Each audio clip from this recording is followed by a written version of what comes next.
अथ मंत्रपाठः।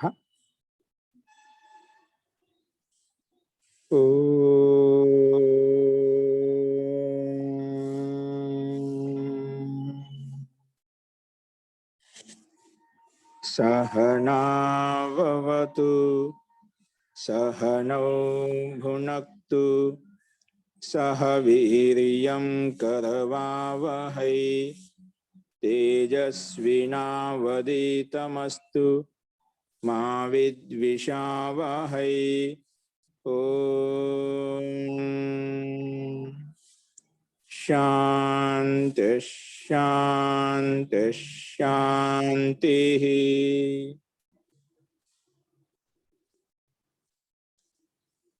सर्वेभ्यो नमः। अंदरिकी नमस्कारम अंडी। सर्वेभ्यो नमः। ओम सांख्य दर्शनंलो 4వ అధ్యాయం చెప్పుకుంటున్నాము. అందులో నిన్న 14 సూత్రాల వరకు మనం చూసాము. అందులో ఏం చెప్పుకున్నామంటే కొన్ని దృష్టాంతాలు చెప్పుకున్నాం మనము.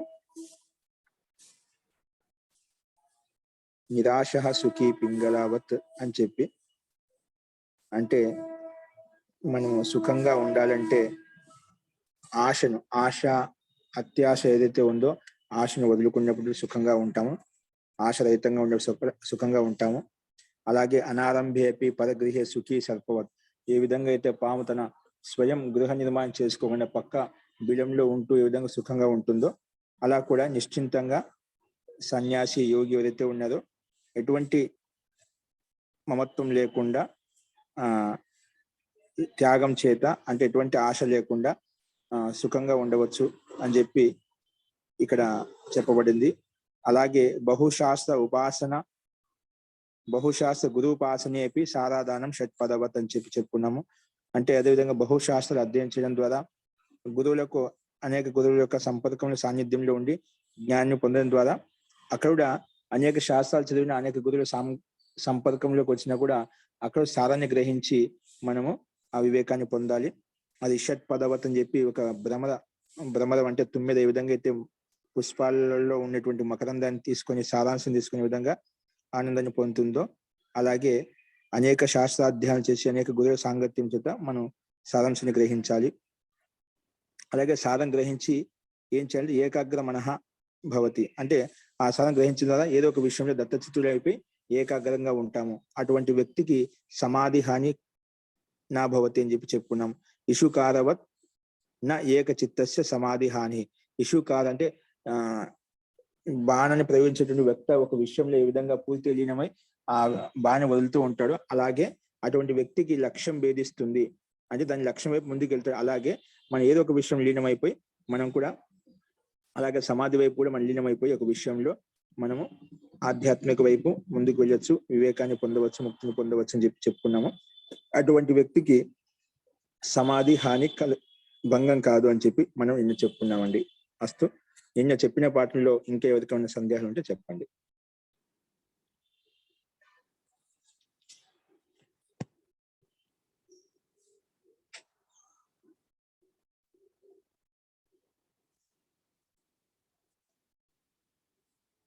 ఓకే అండి. ప్రకృత వంశరామ, చూడండి మనం ఈరోజు సరే సారం గృహీత్వ స్యాద్ ఏకాగ్ర మనః, ఆ సారాంశాన్ని గ్రహించి వివేకాన్ని అన్ని గ్రంథాల నుంచి అందరి గురువుల దగ్గర నుంచి సారాన్ని గ్రహించి ఏకాగ్ర చిత్తుడు అవుతాడో ఆ యోగి సాధకుడు ఎవరైతే ఉన్నారో.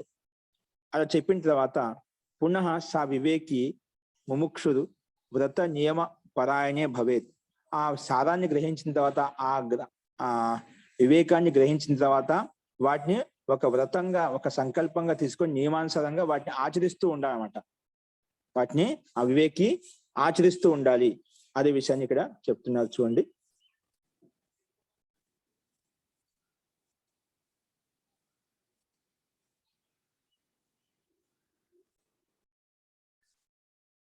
చూడండి, పునశ్చ పైన భాషను చూడండి.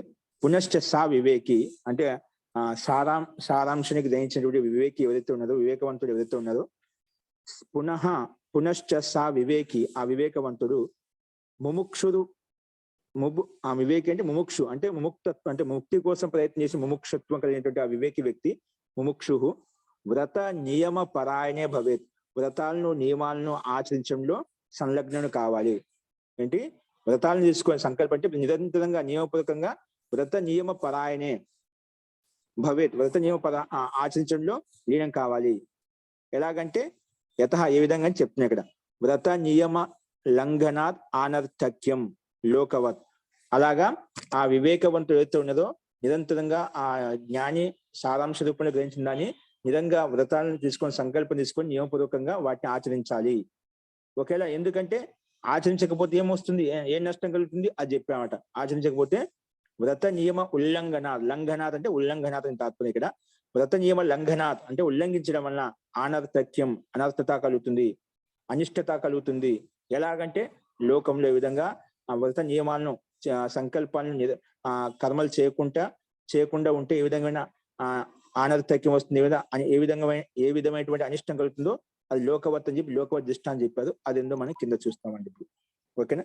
సో మొత్తానికి ముముక్షు వ్యక్తి వ్రత నియమాలు ఆచరించకపోతేనా అనర్థత కలుగుతుందని చెప్పి ఇక్కడ స్పష్టంగా చెప్పబడుతున్నమాట.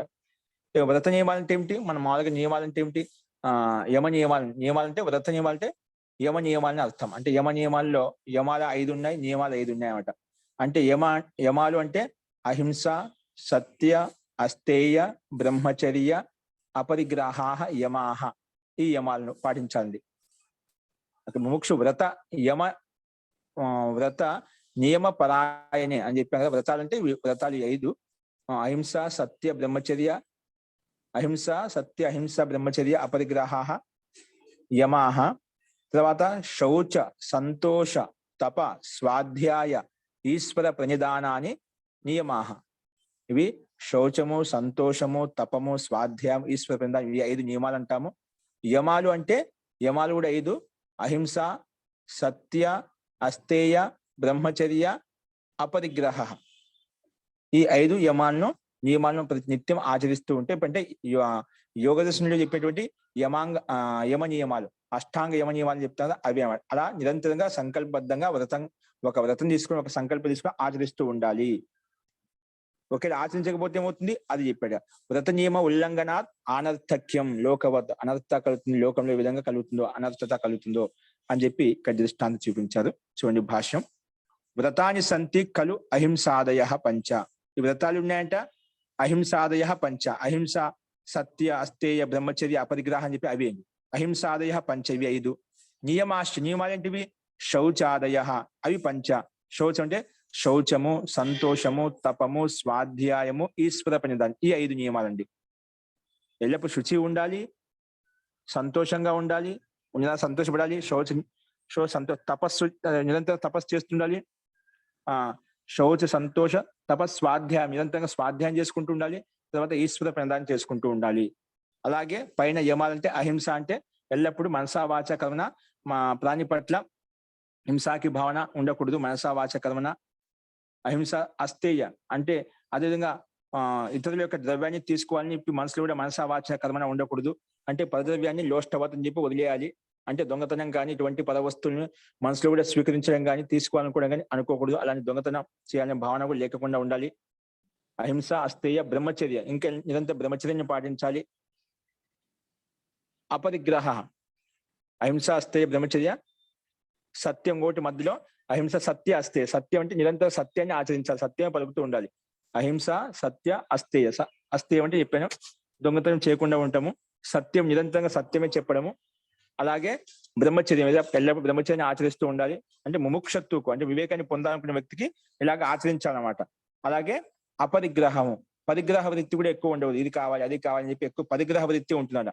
అన్ని మనకి ఎంతైతే అవసరమో అది కాకుండా అంతకని అతిగా పరిగ్రహించుకోవడం, వస్తువులు కావచ్చు, ధనం కావచ్చు, ఐశ్వర్యం కావచ్చు, అని అది విషయాలు కావచ్చు, ఎక్కువగా పరిగ్రహం చేసుకోవడం అన్నమాట. అటువంటి పరిగ్రహ వృత్తి ఉండకూడదు. కాబట్టి ఈ రకంగా యమాలు 5 నియమాలను 5 లంఘనాత్ అవి ఉల్లంఘించడం అంటే ఆచరించకపోతేనా మనకు అనర్థక్యం కలుగుతుంది. వాటిని త్యాగం చేస్తే, వాటిని ఆచరించకపోతే మనకు అనర్థత కలుగుతుంది. మన లక్ష్యం ఏదో నువ్వు పరమాత్మను పొందాలనుకుంటున్నావు, ముక్తిని పొందాలనుకుంటున్నావు, అది నీకు సిద్ధించదు.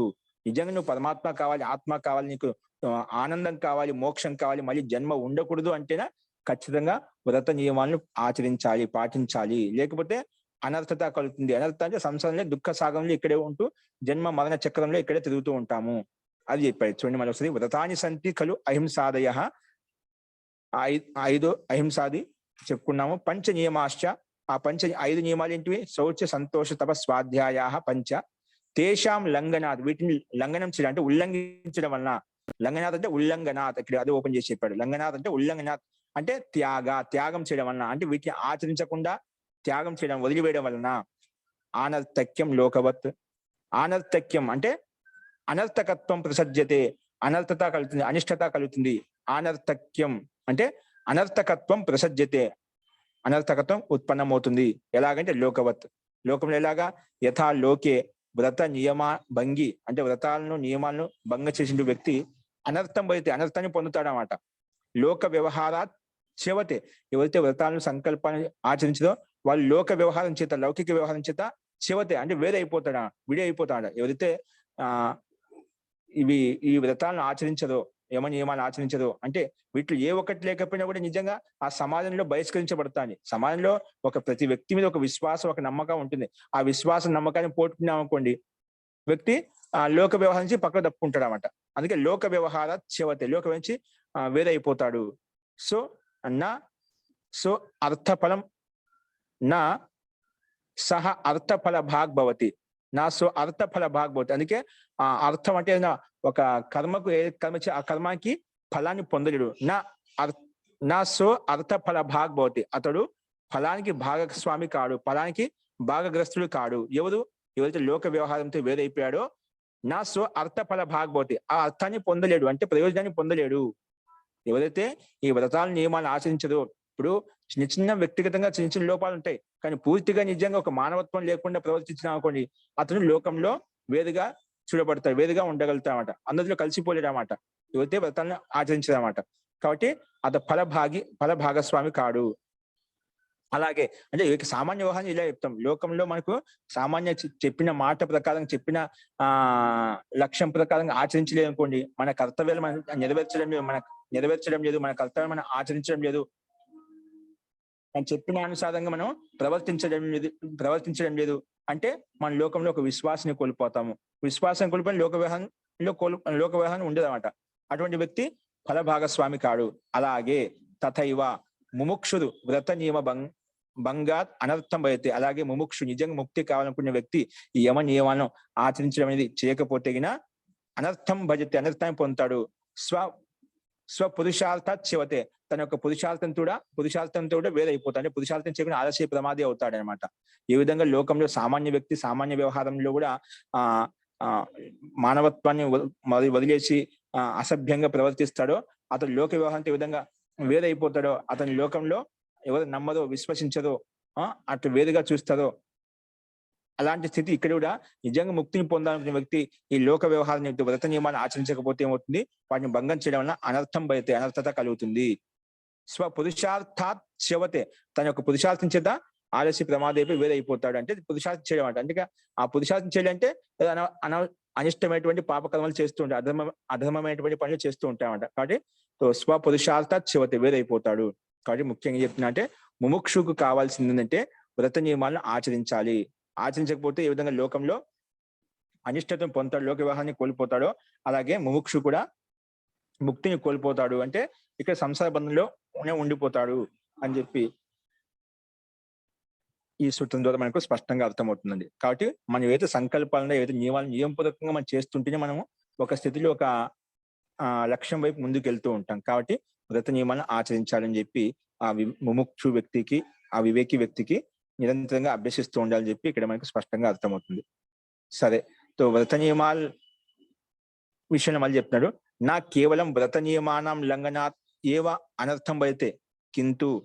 ఇక్కడ ఏం చెప్తున్నా అంటే కేవలం వ్రత నియమాలను భంగం చేయడం వల్లనే అలా జరుగుతుందా అంటే లేదు. కేవలం వ్రత నియమాలను కేవలం భంగం చేయడమే కాకుండా, కేవలం అది భంగం చేసి అంటే ఆచరించలేదు, కానీ విస్మరణాదపి నాకు కేవలం వ్రత నియమాలను లంఘనాథ్, కేవలం అంటే ఉల్లంఘించడమే కాదు, లంఘనాదేవ అనర్థం అయితే కేలు వాటిని ఉల్లంఘించడం మాత్రం చేతనే అనర్థం కలదు, అనిష్టం కలదు. కానీ తద్ 16 సూత్రంలో తద్ విస్మరణేపి భేకివత్, అది విస్మరించడం వల్ల కేవలం అది ఉల్లంఘించడమే కాదు, ఒక సరే ఈరోజు చేయలేదు, ఏమని ఏమైనా ఆచరించలేదు, మన కర్తవ్య కర్మలు ఏవైతే ఉన్నాయో, మన బాధ్యతలు ఏవైతే ఉన్నాయో, మన దాయత్వమైన పనులు ఏవైతే ఉన్నాయో అవి చేయలేదు. సరే ఈరోజు చేయలేదు, కానీ రేపైనా కంటిన్యూ చేయాలి. ఒకవేళ అది చేయకుండా విస్మరించామనుకోండి, అంటే మర్చిపోయామనుకోండి, అప్పుడు ఇంకా మహా అనిష్టం కలుగుతుంది.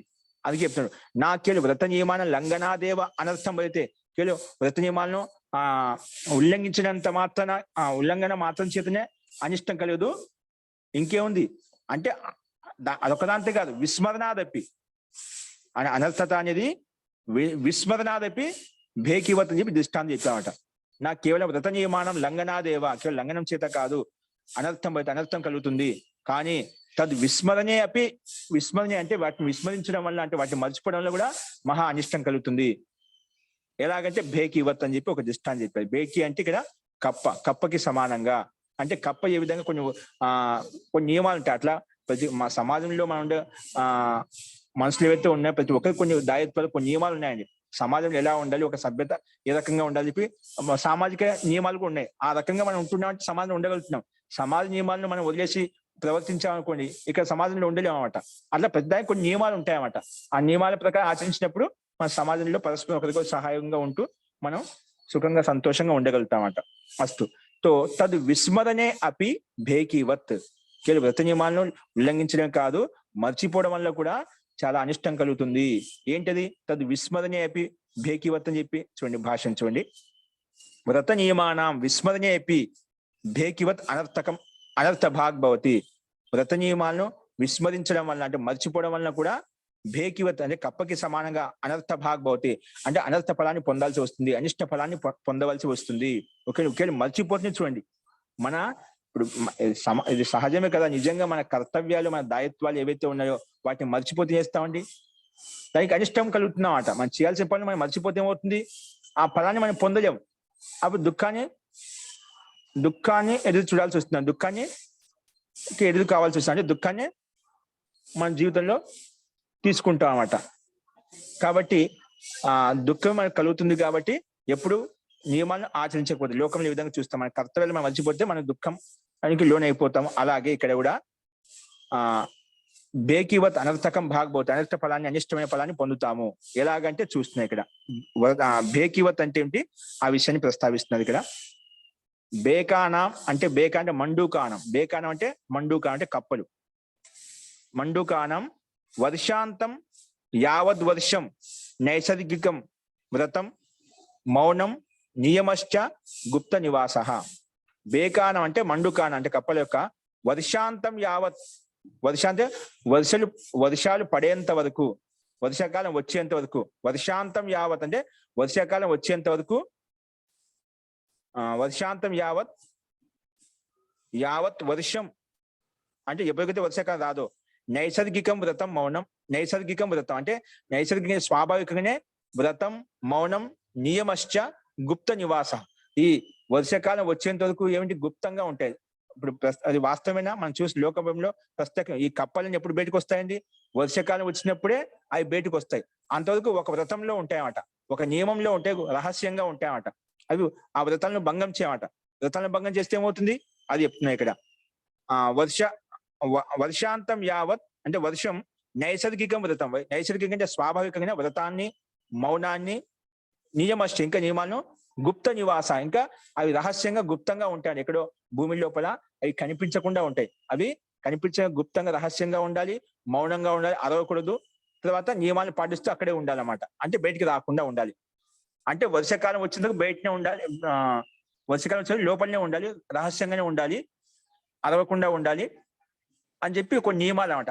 వాస్తవం మనం చూస్తున్నాం, మిగతా టైంలో ఎప్పుడు కనిపించామట, వర్షాలు వచ్చినప్పుడే కనిపిస్తామట. ఒకవేళ దాన్ని ఆ కప్పలు తన వ్రతాన్ని మర్చిపోయి బయటకు వచ్చాయనుకోండి, ఏమొస్తుంది, అరిచాయనుకోండి, అక్కడ ఏ పాములు వచ్చేసి దాన్ని చంపేస్తాయి. అదే విషయం చెప్తా చూద్దాం ఇక్కడ. సో ఈ కప్పలకు ఇది వ్రతం అన్నమాట, ఇది సంకల్పం. వర్షాసుహి భాషణం బహిరాగమనం చ తేషాం భవతి నా పూర్వం. వర్షాకాలంలో మాత్రమే భాషణ, అవి కప్పలు ఎదుస్తుంటాయి కదా, ఎప్పుడు అరుస్తాయి? ఆ వర్షాకాలంలో మనం బయటకు వచ్చి కప్పలు అరుస్తూ ఉంటాయి అన్నమాట. అందుకే వర్షలో మాత్రం భాషణం అంటే అంటే అరవటం. అలాగే బహిర్ ఆగమనం అలాగే బయట కూడా వస్తాయి అన్నమాట. ఎప్పుడు వర్షాకాలం వచ్చినప్పుడే అవి అరుస్తాయి, ప్లస్ బయటకు కూడా వస్తాయి. బహిరాగమనం తేషాం భవతి వ్రతం, అది వారి యొక్క వ్రతం అనమాట. నా పూర్వం, అంతకు ముందు వర్షాకాలం కాకుండా ముందు వచ్చాయంటే అలా చేయవు అనమాట. వర్షాకాలంలో మాత్రం బయటకు వస్తాయి, అరుస్తాయి. ఉక్తం హి వేదే, అలాగే వేదంలో చెప్పబడింది. సంవత్సరం శశయాన బ్రాహ్మణా వ్రతచారిణ, అలాగే బ్రాహ్మణుడు బ్రాహ్మణికి అధ్యయనం చేసే వాళ్ళకి కొన్ని వ్రతాలు ఉంటాయి, కొన్ని నియమాలు ఉంటాయి. అంటే అక్కడే మొదలుగా ఉంటూ పడుకుంటూ అక్కడ ఉంటూ వాళ్ళు నిరంతరంగా బ్రహ్మచర్యాన్ని పాటిస్తూ కొన్ని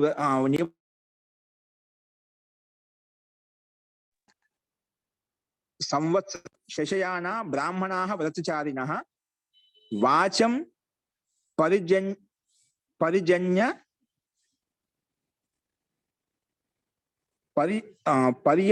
జిన్వతాం ప్రమండూకా అవాదిషు. అంటే ఇక్కడ దాని యొక్క తాత్పర్యం చెప్పారు. ఇక్కడ వాచం పర్జన్య జిన్వతాం ప్రమండూకాహ అవాదిషు అని చెప్పి ఇక్కడ ఋగ్వేదం యొక్క ఒక మంత్రం చెప్పబడింది. అంటే ఏ విధంగా బ్రహ్మచారులు, అదేవిధంగా పండితులు, బ్రాహ్మణులు ఎవరైతే ఉన్నారో వాళ్ళు వర్షకాల పర్యంతం అధ్యయన కాలంలో వాళ్ళు నిరంతరంగా మౌనంగా ఉంటూ ఒక కాలం వరకు వచ్చేంత వరకు నిరంతరంగా యోగాభ్యాసం కావచ్చు, అధ్యయనం కావచ్చు, పఠన పాఠనం కావచ్చు, అక్కడే చేసుకుంటూ ఉంటారు. అది ఋషి మహర్షి తపస్య కావచ్చు, ఏదైనా కావచ్చు. వర్షాంతం సంవత్సర పర్యంతం అక్కడే ఉంటుంది అన్నమాట. ఇప్పుడు మనం చాతుర్మాసం చెప్తుంటాం కదా. అంటే ఋషులు మహర్షులు యోగ సాధకులు ఎంత అడవుల్లో కూర్చొని తపస్సు చేసుకుంటారు, విద్యాభ్యాసం చేస్తూ ఉంటారు. ఒక వ్రతం అనమాట. అంటే ఇప్పుడు మళ్ళీ వర్షాకాలం వచ్చేంత వరకు వీళ్ళు అక్కడే ఉంటారు. ఎందుకంటే వర్షాకాలంలో అప్పుడుకు అక్కడ అడవులలో కొండల్లో ఉండడం కష్టం అవుతుంది కాబట్టి వాళ్ళు బయటకు వస్తారు. అలాగే ఆ బయటికి రావడం అంటే గ్రామాల్లోకి నగరాల్లోకి వస్తుంటారు అనమాట. ఆ పండితులు, ఆ ఋషి మహర్షులు సాధువులు ఏదైతే ఉన్నారో. ఎందుకు ఆ టైంలో ఈ గ్రామాల్లో నగరాల్లో కూడా ఎక్కువ పనులు ఉండవు. వర్షాల కారణంగా పంట పొలాల్లో కూడా ఎక్కువ పని ఉండదు అని వాళ్ళకి పంటలు వేసి ఉంటారు కాబట్టి ఆ 2 నెలల వరకు ఫ్రీగా ఉంటుంది అన్నమాట. అందరికి అవకాశం కూడా ఉంటుంది. అంతవరకు వర్షాకాలం వచ్చేంత వరకు ఆ చాతుర్మాస కాలంలో వాళ్ళు బయటకు వచ్చి ఉపన్యాసం ఇస్తూ ఉంటారు అన్నమాట. అది ఒక వ్రతం.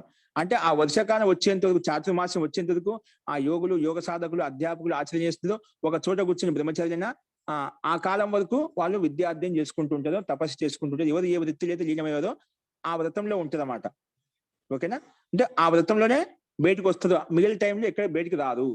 అలాగే ఇప్పుడు ఇక్కడ మనం బేకివత్ అని చెప్పి కప్పలు ఏవైతే ఉన్నాయో వర్షాకాలంలో మాత్రం బయటకు వస్తాయి, మిగిలిన సమయంలో రావు. అలాగే అదే విషయాన్ని ఇక్కడ అలాగే వ్యక్తుల విషయంలో కూడా చెప్పబడింది అన్నమాట. అదే విషయం చూడండి. వాచం పరిజన్య జిన్వతాం ప్రమండూకాహ అవాదిషు. అలాగే ఈ విధంగా మండూక విషయం చెప్పాము. ఇక్కడ కూడా సంవత్సరం శశయాన బ్రాహ్మణా వ్రతచారణ, బ్రాహ్మణులు వ్రతచారంగా ఉండి అలాగే విద్యార్థ్యం కానీ గుప్తంగా ఉంటూ రహస్యంగా ఉంటూ విద్యాభ్యాసం, యోగాభ్యాసముల అధ్యయనం, పఠన పాఠనం చేస్తూ వాళ్ళు ఆ కాలం వచ్చేంత వరకు అక్కడే వ్రత నియమాలు పాటిస్తూ ఉంటారు. కింతు కానీ తథాభూతం వ్రతం, అలాంటి వ్రతభూతమైనటువంటి అంటే ఆ వ్రతం ఏదైతే ఉందో తథాభూతం వ్రతం నియమం చ, ఆ వ్రతం ఏదైతే ఉందో ఇంకా నియమం చ విస్మృత్య, ఆ నియమాన్ని వ్రతాన్ని విస్మరించి అంటే మరిచిపోయి కాచిద్ బేకి గుప్త స్థానాత్ బహిరాగత, కానీ ఒకవేళ ఆ కప్ప వర్షకాలాన్ని మర్చిపోయి తన యొక్క వ్రతాన్ని మర్చిపోయి వ్రతాన్ని ఇంకా నియమాన్ని విస్మృత్య మర్చిపోయి కాచిది బేకి ఏదో ఒక కప్ప గుప్త స్థాన ఎక్కడో భూమిలో రహస్యంగా ఉండేది ఆ గుప్త స్థానం నుంచి బయటకు వచ్చిన గుప్త స్థానం బహిరాగత అథ చ ఉచ్చేది బభాషే, అది బయటకు వచ్చేసి ఆ వర్షాకాలం రాలేదు కానీ ఆ గుప్త స్థానం రహస్య స్థానం ఎక్కడో లోపల భూమి లోపల ఉండేది బయటకు వచ్చేసి అలవడం మొదలు పెట్టిందట. ఉచ్చేది బభాషే అంటే ఉచ్చధ్వనితో అలవడం మొదలు పెట్టిందట ఆ కప్ప. అప్పుడు వెంటనే తస్యాహ శబ్దం శృత్వా, ఆ కప్ప యొక్క శబ్దం విని వెంటనే బహిరాగతాం చ దృష్ట్వా, ఆ బయటకు వచ్చింది చూసి తాం సర్పే భక్షయామాస, తాం ఆ కప్పను సర్పో భక్షయామాస, ఆ కప్ప దాన్ని తినేసింది. అనిష్టంగా మీద తన వ్రతం ఏదైతే ఉందో వర్షాకాలం వరకు బయటికి రాకూడదు, కానీ అది తన యొక్క వ్రతాన్ని నియమాన్ని మర్చిపోయి బయటకు వచ్చి అలవడం మొదలుపెట్టింది. ఆ శబ్దం వినగానే వెంట ఏమైపోయింది, ఆ పాము వచ్చేసి దాన్ని తినడం మొదలుపెట్టింది. అనిష్టం కలిగిందా? అది విస్మరణ ఆ సంకల్పాన్ని మర్చిపోయిగా బయటకు వచ్చేసినాను, అందుకే ఈ అనిష్టం కలిగింది. అందుకే భక్షయామ తథైవ యో వివేకి, అలాగే వివేకి ముముక్షు ఉన్నారో, వివేకవంతుడు ఉన్నారో అంటే ముక్తి కోసం ప్రయత్నించి ముముక్షు వ్యక్తి ఉన్నారో, స్వవ్రత నియమాన్ విస్మరతి, తన యొక్క వ్రతాల నియమాలను యమ నియమాలను మర్చిపోతుందో, సోపి మనాగ్ అంటే వెంటనే శీఘ్రంగా, వినష్టో భవతి, మనాగ్ భవతి అంటే శీఘ్రంగా, నష్టో భవతి అంటే వినష్టో భవతి. ఎవరైతే వివేకవంతుడు ముముక్తి కావాలనుకునే వ్యక్తి ఎవరైతే ఉన్నారో, సాధకుడు ఎవరైతే ఉన్నారో, స్వవ్రత నియమాన్ విస్మరతి, యమ నియమాన్ని విస్మరిస్తూ అంటే మర్చిపోతుందో, సోపి అతడు కూడా మనాగ్ వినష్టో భవతి వెంటనే నష్టమైపోతాడు. అతను కూడా ఈ విధంగా ఒక బేకి కప్ప తన వ్రత నియమాలను మర్చిపోయి విస్మరణం వలన ఏ విధంగా పాముకు బలి అయిపోయిందో, అది బయటకు చదవడం వలన పాము దాన్ని తినేసిందో, అలాగే ఏవైతే ముముక్షు వ్యక్తి వివేకి వ్యక్తి ఏదైతే ఉన్నదో తన వ్రత నియమాలను మర్చిపోయామనుకోండి, అక్కడ అన్ని దోషాలు వస్తాయి. కామక్రోధ మద మాత్సర్యాన్ని వచ్చి ఏవైతే ఉన్నాయో దోషాలు, ఏవైతే ఉన్నాయో అవిద్యాది దోషాలు ఉన్నాయో అవన్నీ వచ్చేసి ఆ వ్యక్తి అధోపతనానికి కారణమవుతాయి. కాబట్టి విస్మరణేపి భేకివత్, విస్మరించడం వలన కూడా బేకికి సమానంగా అనిష్టాన్ని పొందాల్సి వస్తుంది. అలాగే వివేకి వ్యక్తుడు కూడా ముముక్షు వ్యక్తి ఎవరైతే ఉన్నారో తన వ్రత నియమాలను ఉల్లంఘించకూడదు అని చెప్పి మనకు ఇది కూడా స్పష్టంగా అవుతుంది. ఇది కేవలం ఆధ్యాత్మిక విషయంలో, లౌకిక విషయంలో కూడా చూస్తుంటాను. మనం ప్రతి నిత్యం కొంచెం మంది నియమపూర్వకంగా పని చేసుకుని బతికే వాళ్ళు ఉంటారు అన్నమాట, నిరంతరంగా జాబ్ చేసుకునే వాళ్ళు ఉంటారు అన్నమాట. తన దాయత్వాలు, తన కర్తవ్యాలు మర్చిపోయామనుకోండి, అక్కడ ఆ రోజంతా చాలా ఇబ్బంది పడాల్సి, కుటుంబ సభ్యులు, అతను స్వయము, ఇంక కుటుంబ సభ్యులు కావచ్చు, వాళ్ళని ఆశ్రయించిన వాళ్ళు కావచ్చు, అందరూ ఇబ్బంది పడుతారు. ఒకదో పని చేయకపోయినా, ఒకదో కర్మ చేయకపోయినా, ఆలస్యం ప్రమాణం చేసినా ఎక్కడో అనిష్టాలకు దారి తీస్తున్నమాట. కాబట్టి తన వ్రత నియమాలు ఏవైతే ఉన్నాయో వాటిని నియమపూర్వకంగా ఆచరించాలి. ఆచరించినప్పుడే దానివల్ల లాభాన్ని పొందగలుగుతాం. లేదంటే వ్రత నియమ లంఘనాత్ అనర్థక్యం భవతి లోకవత్ అని చెప్పి మనం చెప్పుకున్నాము. అలాగే కేవలం దాన్ని ఆచరించకపోవడం కాదు, దాన్ని విస్మరణాదపి విస్మరించడం వల్ల కూడా భేకి, ఆ కప్పకు సమానంగా మనం కూడా బలి అయిపోతామని చెప్పి, అది ఆ వర్షకాలం పర్యంతం లోపల ఉండి రహస్యంగా ఉండమని చెప్పాను. కానీ అదేమైపోయింది, బయటకు వచ్చేసి అదవడం వల్ల పాముకు బలి అయిపోయింది. అలాగే నియమాలను పాటించాలి. వివేకవంతులు ఎవరైతే ఉన్నదో, ముముక్షు కావాలనుకుంటారో, పరమాత్మ కావాలనుకునే వాళ్ళు వ్రత నియమాలను ఆచరించినప్పుడే మనము మన లక్ష్యాన్ని చేరుకోగలుగుతాం అని చెప్పి ఇది కూడా ఒక స్పష్టమైన దృష్టాంతం మనకు కనిపిస్తుందండి. ఓకే.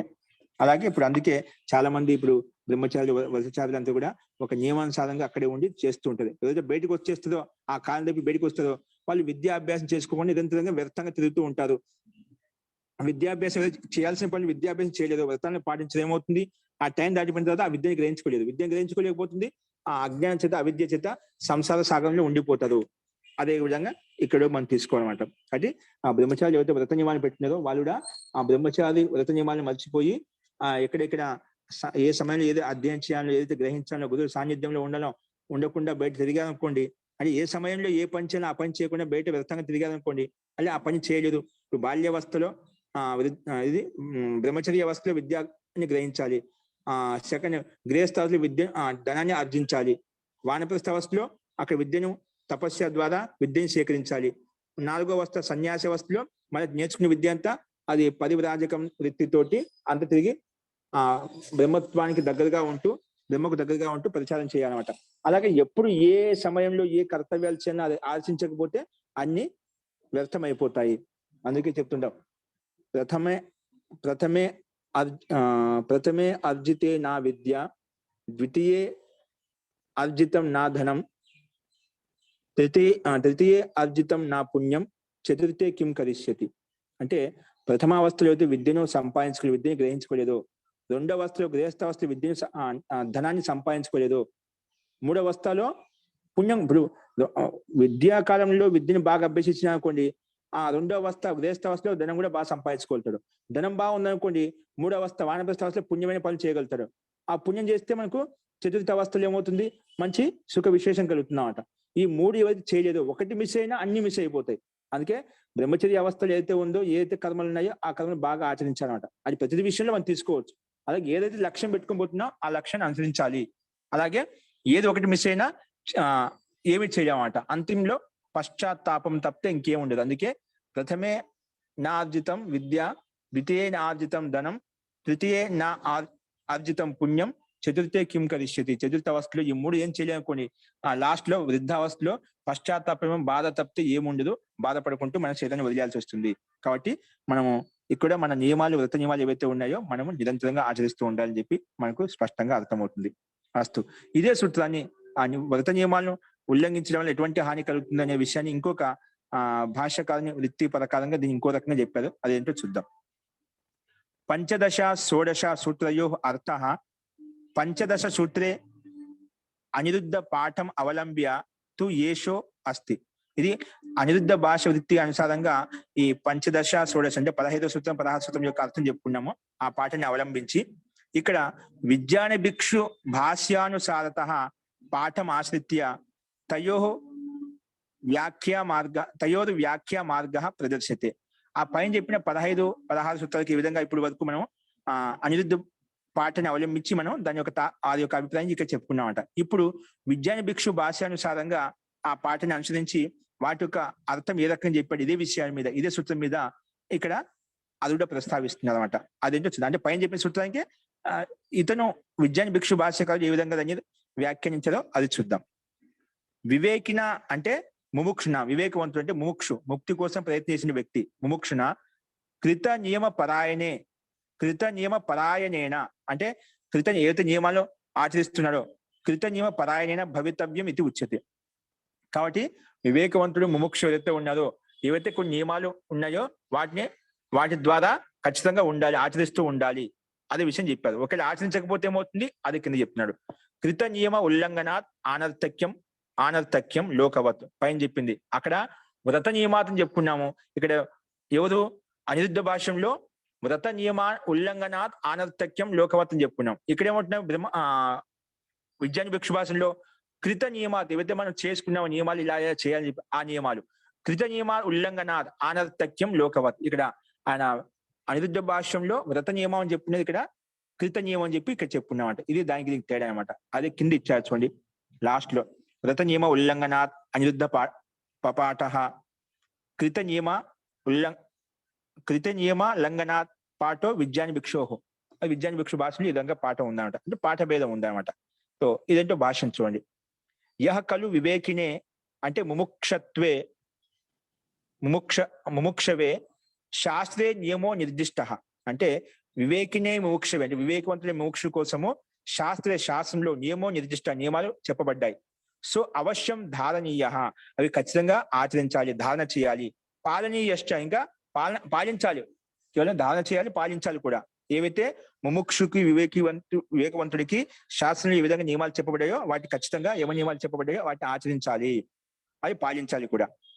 ఏనహి సా నియమ కృతో ధారితో, ఎవరి ద్వారా అయితే సా నియమ కృత ఆ నియమం తీసుకున్నాడో సంకల్పం తీసుకున్నాడో ధారణ చేశాడో, ఇది సా లంఘ్యేత్ ఆ నియమం తీసుకొని సంకల్పం తీసుకొని ఇది ఒకవేళ సహ లంఘ్యేత్ అది ఉల్లంఘిస్తాడో తం అతన్ని తర్హి అప్పుడు తస్య కృతస్య నియమస్య లంఘనాత్ అంటే ఉల్లంఘనాత్ అనర్థక్యం వ్రజేత్.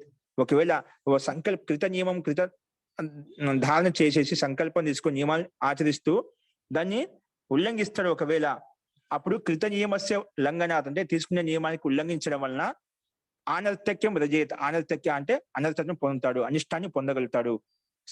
ఎలాగ పొందే స్వహ లోకవత్ లోకానికి సమానంగా.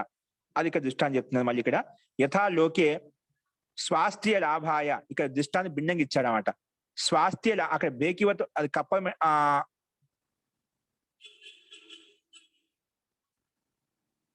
అక్కడ లోక వ్యవహారంతో వేరే అయిపోతుందని చెప్పుకున్నాము. తర్వాత బేకివత్ మెండక కప్పకి సమానంగా చెప్పి ఒకటి చెప్పుకున్నామట. ఈ విధంగా అది తన నియమాలు మర్చిపోవడం ఈ విధంగా బయటకు వచ్చే అనిష్టాన్ని పొందిందో ఇక్కడ దృష్టాంతం చెప్తున్నాడు. యథా లోకే లోకంలో యహ స్వాస్థ్య లాభాయ కృతం నియమం ఉల్లంఘ్య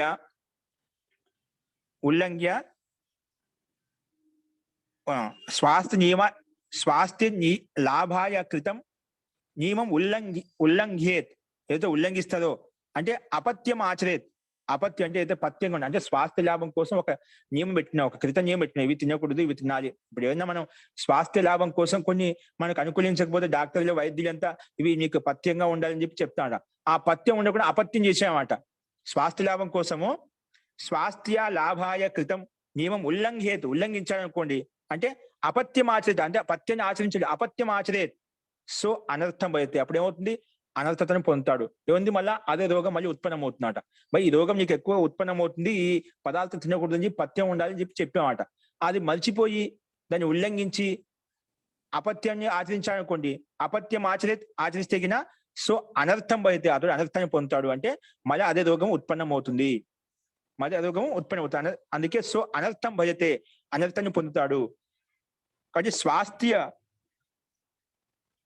స్వాస్థ్యాచ్యవతి అంటే స్వాస్థ్యం చేత వేరే అయిపోతామట. ఎప్పుడైతే అక్కడ నియమాన్ని ఆచరించలేదో ఏమవుతాడు, ఆ స్వాస్థ్యంతో అంటే మరి రోగగ్రస్తుడు అవుతాడు, రోగ యుక్తుడు అవుతాడు అనమాట. ఇక చూడండి పైన భాష్యంలో స్వాస్థ్యాచ్యవతే స్వాస్థ్యం చేత వేరే అయిపోతాడు. తథైవ అలాగే వివేకి స్వానుకూలం కృతం నియమం ఉల్లంఘ్య అనర్థం రజేత్. అలాగే ఆ వివేకవంతుడు కూడా స్వానుకూలమైన కృతం నియమం ఏదైతే నియమం తీసుకున్నావో అది ఉల్లంఘించాలనుకోండి అనర్థాన్ని పొందగలుగుతాడు. మోక్ష మార్గ చెవతి అదేవిధంగా మోక్ష మార్గం నుంచి వేరైపోతాడు. మోక్షం నుంచి వేరైపోతాడు అంటే మళ్ళీ అనిష్టానికి దారి తీస్తుంది. మళ్ళీ మోక్షత్వం నుంచి ఆ సంకల్పం నుంచి వేరైపోయి సంసార బంధనానికి లోనైపోతాడు. కాబట్టి ముక్తి మార్గం నుంచి ఆధ్యాత్మిక మార్గం నుంచి వేరైపోతాడు, మార్గం భ్రష్టుడైపోతాడు అని చెప్పి ఇక్కడ స్పష్టంగా అర్థమవుతుంది. అంటే ఇక్కడ కూడా విజ్ఞాన భిక్షు భాషలో వ్రత నియమం అని చెప్పి అక్కడ కృత నియమం అని చెప్పి దాదాపుగా సమానంగానే ఉన్నాయి రెండు కూడా. అస్తు నెక్స్ట్ చూడండి, నా కేవలం కృత నియమ ఉల్లంఘనాత్ అనర్థం పడితే ఇక్కడ అది చెప్పాడట. కేవలము ఏ విధంగా ఇప్పుడు 15 సూత్రానికి భాష్యం చెప్పుకున్నాం. ఇప్పుడు పైన 5 భాష్యాన్ని సాధారణంగా చెప్పిన వ్రత నియమాను ఉల్లంఘనాత్ అనర్థక్యం లోకవత్. అలాగే కేవలం ఉల్లంఘనం చేతున్న అనర్థత కలుగుతుందా అనిష్టత కలుగుతుందా అంటే లేదు, విస్మరణాదపి చెప్పుకున్నాం. తద్ విస్మరణేపి అని చెప్పుకున్నాం. తద్ విస్మరణేపి బేకివత్. దాన్ని విస్మరించడం వల్ల అంటే మర్చిపోవడం వల్ల కూడా ఆ కప్పకి సమానంగా మనం కూడా నష్టమైపోతాము, అంటే ఆ మార్గ భ్రష్టులు అయిపోతాం అని చెప్పి మనం చెప్పుకున్నాం. అక్కడ కప్పకి దృష్టాన్ని చెప్పాము. ఇక్కడ విజ్ఞాన భిక్షు వాసంలో అదే సూత్రానికి తద్ విస్మరణే అపి బేకివత్. ఇక్కడ బేకివత్ ఇచ్చాడు, కానీ బేకి అంటే ఇక్కడ రాజకుమారి తీసుకున్నాడు. ఇక్కడ బేకి అంటే దృష్టాంతం, వేరే దృష్టాంతం ఇచ్చారు. అక్కడ కప్పకి దృష్టాంతం చెప్పేది ఇక్కడ బేకి అంటే ఒక రాజకుమారికి దృష్టాంతం చెప్పబడింది అన్నమాట. చూడండి, నా కేవలం కృత నియమ లంఘనాత్ అనర్థం పడితే కేవలం నియమాలను ఉల్లంఘించడమే కాదు, వాటిని మర్చిపోవడం వల్ల కూడా మనకు అనిష్టత కలుగుతుంది అని చెప్పి 16 సూత్రానికి మళ్ళీ భాష్యం ఇంకో రకం చెప్పారు ఇక్కడ. చూడండి, తద్ విస్మరణే అపి బేకివత్. ఏంటి భాషించడం? బేకి ఇది నామ గుణవశాత్. ఆ బేకి ఎందుకు పిలువబడి అంటే ఒక గుణ అంటే గుణ కారణంగా, విశిష్టమైన గుణ కారణంగా అలాగే బేకి అని చెప్పి పేరు పడిందంట. ఓకేనా, బేకి ఇది నామ గుణవశాత్, గుణ కారణంగా అలా పేరు పెట్టబడింది. ఆ రాజకుమారికి అలా పేరు పెట్టబడింది అన్నమాట. కశ్యాశ్చిత్ రాజకుమార్యా, ఏదో ఒక రాజకుమారి యొక్క, కశ్యాశ్చిత్ రాజకుమార్యా అంటే సుకుమార్యా అంటే ఏదో ఒక రాజకుమారి లేదా సుకుమారి, సా ఖలు బేకివత్ జలే చిరాయ నిమజ్జన వ్యసన బభువ. ఒక బేకివత్ జలే చిరాయ నిమజ్జన వ్యసన బభువ. ఒక రాజకుమారి అంట, అంటే సుకుమారి, కసిచిత్ రాజకుమారి, ఏదో ఒక రాజు యొక్క కుమారి లేదా సుకుమారి, సా ఆమె బేకివత్ అంటే బేకి అంటే కప్పకి సమాన. కప్ప ఏ విధంగా నిరంతరంగా నీళ్ళలో ఎక్కువగా సేపు ఉంటుందో, చిరకాలం ఎక్కువ నీళ్ళలో ఉంటుంది కదా, ఏ విధంగా బేకివత్ అంటే కప్పకి సమానంగా జలంలో నీటిలో చిరాయ అంటే దీర్ఘకాలం వరకు నిమజ్జన వ్యసన, దానికి ఒక స్వభావం అంట. కప్ప యొక్క స్వభావం ఎల్లప్పుడు నీటిలో ఎక్కువ దీర్ఘకాలం ఉండే వాటి యొక్క స్వభావం అంట. అలాగే ఈ రాజకుమారికి అటువంటి స్వభావం అంట. ఏదో గత జన్మలో పూర్వజన్మ కర్మలో ఏదో ఒక సంస్కారం వచ్చింది మొత్తం ఆమె స్వభావం అట. ఆ స్త్రీ కూడా, రాజకుమారి కూడా ఆ బేకికి సమానంగానే జలే నీటిలో చిరాయ నిమజ్జన వ్యసన బబువ. అలాంటి వ్యసనం ఉండే ఆమె కూడా. ఇప్పుడు మనుషుల్లో కూడా మనం చాలా మంది రకరకాల వ్యసనాలు ఉంటాయి కదండి. అలాగే ఈమెకు ఆ రాజకుమారికి ఒక వ్యసనం ఉంది. ఏ వ్యసనం అంటే ఎక్కువసేపు నీళ్ళలో ఉండటం ఆమెకు ఒక వ్యసనం అన్నమాట. అందుకే చిరాయ నిమజ్జన వ్యసన బబువ అలాగా ఉండేది, ఒక వ్యసనం ఉండేది. తస్మాత్ సా గుణానుసారిని బేకిం సంజాం ఆప్తవతి. అందుకే ఆమె ఎప్పుడు నీటిలో ఉంటుంది కాబట్టి ఆ గుణ కారణంగా, ఆ వ్యసన కారణంగా ఆమెకు బేకి అని పేరు పడిందండి. ఆ గుణ కారణంగా ఏ విధంగా కప్ప ఎల్లప్పుడు నిరంతరంగా నీటిలో ఉంటుందో దీర్ఘకాలం వరకు అలాగే ఈమె కూడా ఉంటుంది కాబట్టి ఆ గుణ కారణంగా ఈమెకి ఆ పేరు పడిపోయిందంట బేకి అని చెప్పి. ఓకే, తస్మాత్ స గుణానుసారంగా బేకి సంజాం ఆప్తవతి, బేకి అని పేరు పెట్టబడింది ఆమెకు. సాచ రాజకుమారి లేదా సుకుమారి బహు సౌందర్యాపన్న, ఆమె చాలా అందంగా సుందరంగా ఉందంట. రాజకుమారి కదా, అందంగానే ఉంటుందంట, సందేహం లేదు. సాచ రాజకుమారి లేదా సుకుమారి బహు సౌందర్యాపన్న మాతా పితృభ్యాం